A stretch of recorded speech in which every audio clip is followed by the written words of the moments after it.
If I were going to start to make a biblical case for the full participation of women in the orders of the church, I think I would start in two places, one bit of Paul and one bit of John. I would start with Romans 16, where again and again there are women in ministry. There is this famous woman about whom a lot has been written, who some of you will know. Romans 16, people have often just sort of skipped over it, but actually it is fascinating. Junia, here she is in Romans 16, verse 7.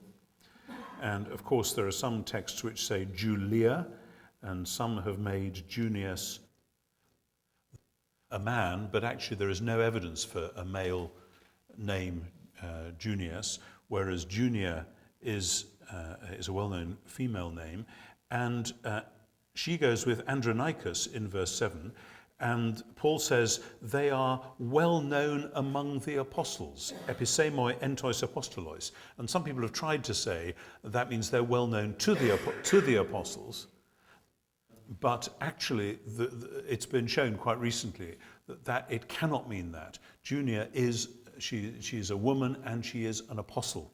Just like Phoebe in verse 1 is a deacon in the church in Cenchreae, and she is the one who Paul has entrusted the letter to, and so on and so on. There's a lot of serious, hard-working Christian women in chapter 16, and I don't think they were just making the tea after the church worship service either. These are people who have worked hard in the Lord, and they're in, apparently, leadership positions. Just as in 1 Corinthians, people routinely come up with the passage in 1 Corinthians 14, which says women should keep silence in the churches, but that cannot mean that women cannot participate in leading worship, because in 1 Corinthians 11, Paul insists that when women are praying or prophesying in public, they should look like women, and Paul does not believe in a unisex ministry. I think that's what the stuff about the wearing of the veil and so on is ultimately all about, that they should appear as who they are, and not as sort of counterfeit men or whatever.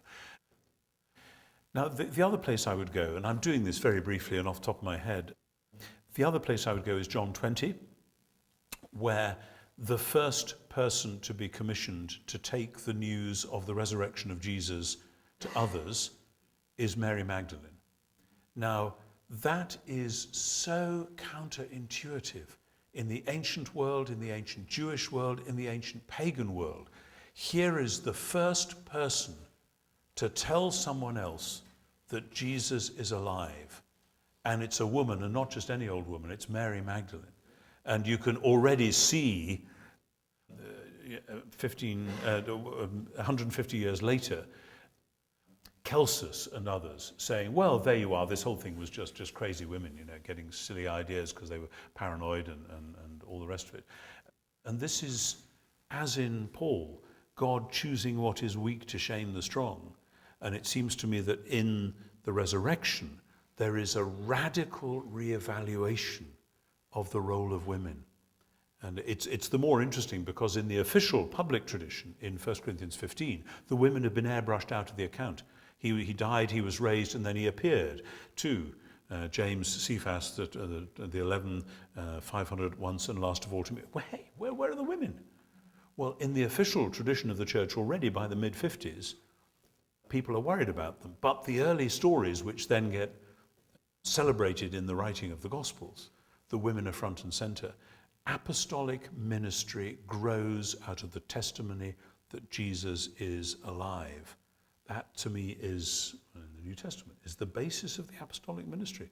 And I cannot understand why that should be problematic if you're a biblical Christian. I can understand if you say that the Bible is a second-order thing and what matters is the tradition of the church, then yeah, fair enough. So I then insist on reading 1 Timothy 2 in the light of that.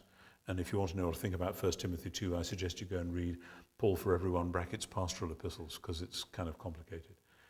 Do off the top of my head. But that's where I would start, with Romans 16 and with John 20.